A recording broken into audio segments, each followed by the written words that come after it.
Assalamualaikum warahmatullahi wabarakatuh. Hamdan wa syukran lillah amma ba'd.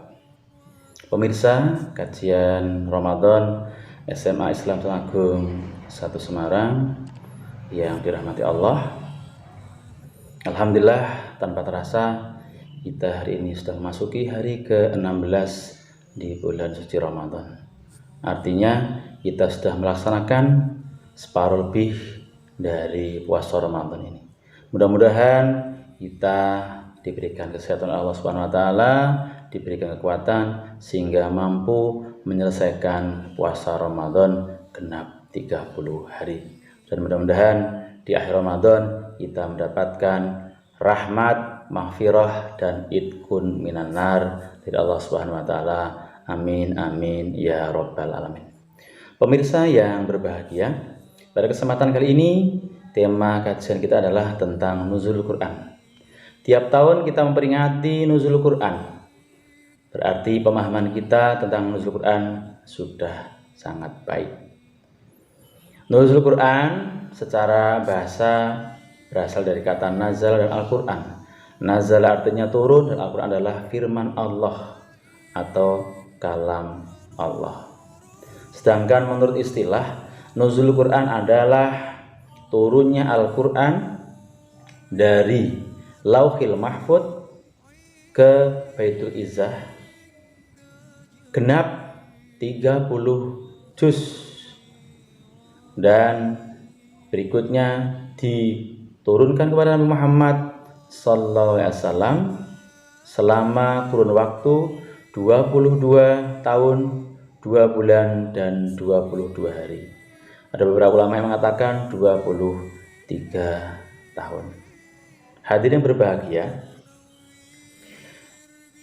berkaitan dengan nuzul Quran, para ulama berbeda pendapat sebagaimana penjelasan dari Syekh Wahbah Az-Zuhaili dalam tafsirnya Al-Munir. Beliau menjelaskan, sebagian ulama berpendapat bahwa nuzul Quran adalah turunnya Al-Quran dari Lauhil Mahfud ke Baitul Izzah. Sementara sebagian lagi mengatakan bahwa nuzul Quran adalah turunnya Al-Quran dari Baitul Izzah kepada Nabi Muhammad berupa wahyu yang pertama, yaitu surat Al-Alaq ayat 1-5 di Gua Hira.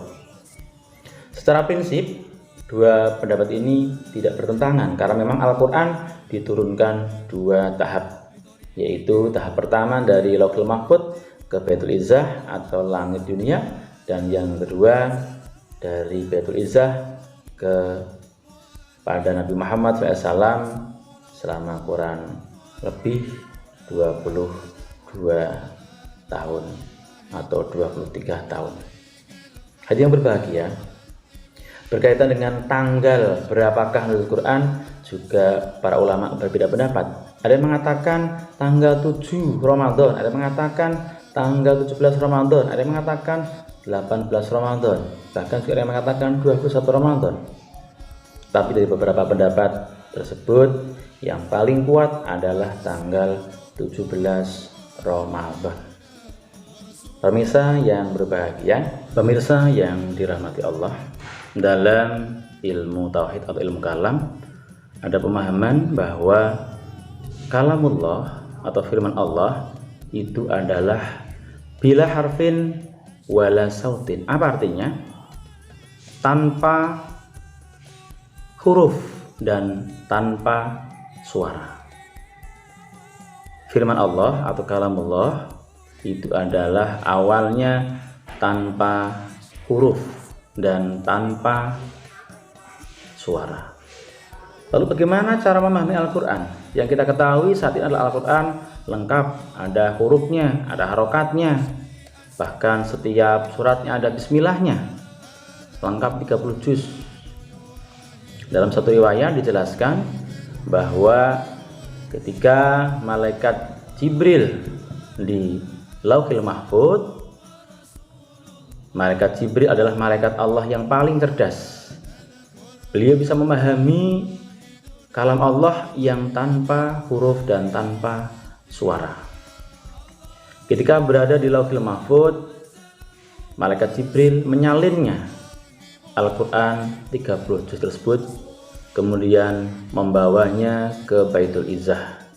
Di Baitul Izzah atau di langit bumi itu sudah menunggu malaikat Safaroh, para malaikat ahli menulis dan menyalinnya kembali. Setelah disalin oleh malaikat Safaroh, oleh malaikat Jibril dibawa dan disampaikan kepada Nabi Muhammad dalam bahasa Arab. Kenapa bahasa Arab? Karena bahasa Arab adalah bahasa yang saat ini adalah bahasa yang paling indah di dunia, dan kelak nanti kita di akhirat juga menggunakan bahasa Arab. Bahkan ketika kita nanti mati, kita langsung akan menggunakan bahasa Arab. Sebagaimana yang kita ketahui, ketika kita mati, maka akan datang malaikat Munkar dan Nakir dan menanyai dalam kubur dengan menggunakan bahasa Arab. Untuk itu, pelajari Al-Quran dan pelajari bahasa Arab supaya kita bisa menjawab pertanyaan-pertanyaan dari malaikat Munkar dan Nakir.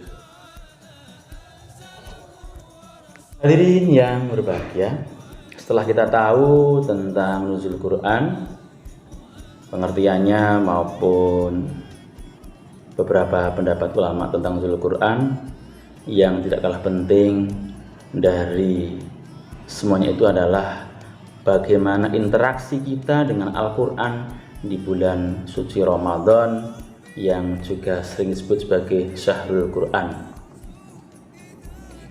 Hadirin, ada 7 kewajiban yang perlu kita lakukan terhadap Al-Quran. Yang pertama adalah mengimani Al-Quran. Al-Quran bukan makhluk. Al-Quran adalah kalamullah, sebagai petunjuk bagi kita, sebagai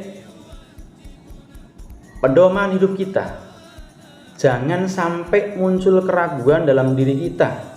Jangan sampai ada pikiran bahwa Al-Quran adalah hasil pikiran Muhammad. Jangan sampai ada pikiran bahwa Al-Quran itu tidak murni. Jangan sampai ada pikiran bahwa Al-Quran tidak lagi sesuai dengan perkembangan zaman. Jangan pernah ada. Kita harus yakin 100% bahwa Al-Quran adalah kalam Allah, terjaga kemurniannya, terjaga keasliannya, dan isinya selalu sesuai dengan perkembangan zaman. Karena Allah sendiri yang berjanji dalam Al-Quran, inna nahnu nazalna wa inna lahu lahafidhin. Kami yang menurunkan Al-Quran dan kami yang akan menjaganya. Hadirin yang berbahagia, kewajiban yang kedua terhadap Al-Quran adalah membaca Al-Quran atau tilawah. Kita diperintahkan untuk membaca Al-Quran. Waratil Qur'ana tartila, dan bacalah Al-Quran dengan perlahan atau tartil. Mari di bulan Ramadan ini kita gerakkan membaca Al-Quran sebagaimana kebiasaan para tabi'in, para ulama, para sahabat. Ketika bulan Ramadan mereka memperbanyak bacaan Al-Quran, bahkan sampai khatam 2, 3, sampai 4 kali selama 1 bulan. Minimal kita khatam 1 kali. Dan mari kita ajak anak-anak kita, keluarga kita, saudara kita untuk membaca Al-Quran. Mari kita sinari, mari kita terangi rumah-rumah kita dengan bacaan Al-Quran. Jangan sampai rumah kita menjadi seperti kuburan, sepi, gelap karena tidak ada bacaan Al-Quran.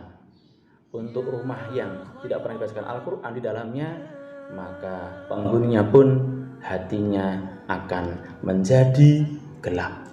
Hadirin yang berbahagia, kewajiban yang ketiga sebagai seorang muslim adalah mentadaburi Al-Quran atau merenungkan isi Al-Quran. Kita harus memahami isi kandungan Al-Quran. Setelah mengimani, setelah membaca, maka langkah kita berikutnya adalah memahami isi Al-Quran. Kita pelajari, kita pahami isinya, karena di dalam Al-Quran terdapat banyak sekali pelajaran, nasihat dalam segala sendi kehidupan.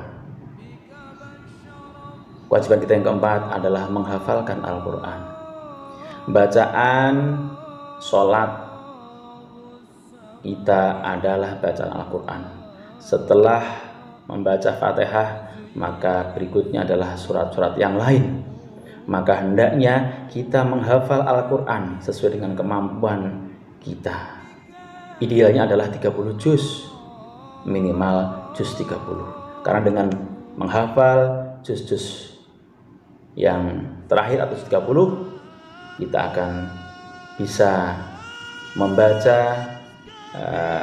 surat-surat pendek dalam Al-Quran dalam sholat secara variatif, tidak hanya membaca Al-Ikhlas atau An-Nas saja. Dan dijelaskan dalam hadis bahwa kedudukan di surga nanti berbanding dengan hafalan Al-Quran. Artinya semakin banyak bacaan Al-Qurannya, maka semakin tinggi kedudukan Al-Qurannya. Mudah-mudahan kita termasuk hamba-hamba Allah yang mendapatkan kedudukan yang tinggi di surga nanti. Amin amin ya rabbal alamin. Hadirin yang berbahagia, kewajiban kita yang kelima adalah mengamalkan isi Al-Quran. Perilaku kita harus sesuai dengan tuntunan Al-Quran.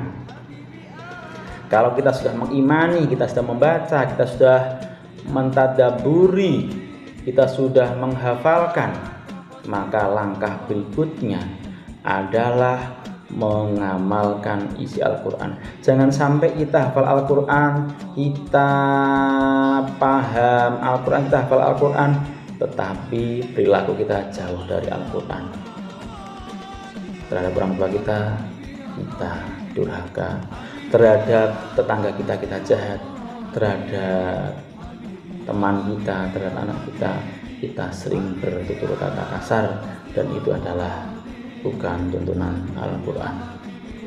Untuk itu, mari kita amalkan Al-Quran, kita perbaiki perilaku kita sesuaikan dengan apa yang telah diperintahkan oleh Allah dalam Al-Quran. Hadirin yang berbahagia, kewajiban yang berikutnya adalah mendakwahkan dan mengajarkan Al-Quran.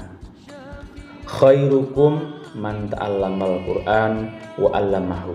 Sebaik-baik di antara kamu adalah orang yang mempelajari Al-Quran dan mengajarkannya. Pelajari Al-Quran, ajarkan kepada anak-anak kita, kepada keluarga kita, kepada masyarakat di lingkungan kita, supaya mereka tahu, supaya mereka paham apa itu Al-Quran.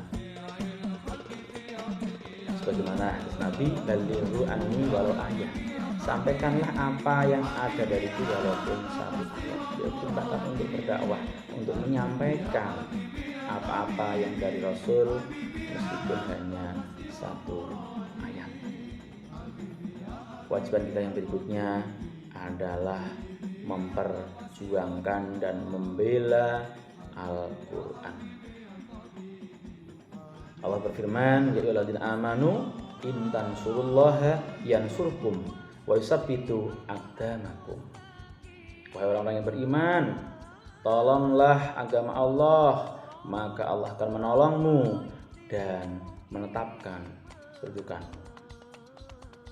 Kita seringkali mendengar berita tentang orang-orang yang menistakan Al-Quran, melecehkan Al-Quran, ada yang mempelesetkan kandungan atau terjemahan Al-Quran, ada yang menginjak-injak Al-Quran, ada yang mengencingi Al-Quran, ada yang membakar Al-Quran. Na'udzubillah summa na'udzubillah. Sebagai seorang muslim, sebagai seorang mukmin, kita harus membela Al-Quran dengan cara yang hikmah, dengan cara yang baik. Kita luruskan, kita dialog, kita sampaikan kepada mereka bahwa Al-Quran adalah firman Allah Al-Quran suci. Mereka melawan itu karena mereka tidak tahu bahwa Al-Quran adalah firman Allah, Al-Quran adalah suci. Jangan sampai kita membela Al-Quran dengan cara yang salah, dengan cara keras, dengan cara radikal, dengan cara yang ekstrim. Karena apa? Dampaknya bukan simpati dari orang yang kita luruskan tentang pemahaman Al-Quran, tapi justru antipati. Bukan itu yang kita harapkan. Karena hakikatnya petunjuk atau hidayah hanya dari Allah. Kita hanya bisa meluruskan, menyampaikan kebenaran, dan berdoa semoga orang-orang yang melecehkan Al-Quran, menistakan Al-Quran itu diberikan hidayah oleh Allah dan mengakui kebenaran serta beriman kepada Allah dan Al-Quran. Itu harapan kita.